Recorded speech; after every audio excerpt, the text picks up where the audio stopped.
Guys আজকে আমার বুকের বাঁ সাইডে পড়া এক গাদার দুঃখ কষ্ট নিয়ে আজকের এই ব্লগটাকে বানাতে হলো। কারণটা হচ্ছে গাইস বাড়ি থেকে লাথি ঝাঁটা তার সাথে সাথে অনেক কিছু খাওয়ার পর অবশ্যই আজকে আমার চুলটা কেটে ফেলতে হলো। এর থেকে গাইস দুঃখের বিষয় আমার কাছে তোমাদের কি বলবো, এরম দুঃখ গাইস কোনোদিন একটা গার্লফ্রেন্ড চলে যাওয়ার পরে আমার হয়নি।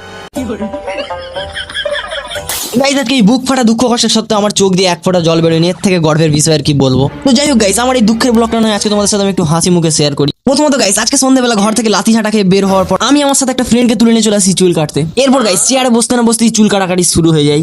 আর সত্যি বলতে গাইস আমার এই পিছনের দিকের হেয়ারটা আমি টোটাল 5 মান্থের ওপরে হয়ে গেছে কাটিনি, কিন্তু দুঃখের বিষয় গাইস আজকে আমাকে এটাকেও কেটে ফেলতে হবে।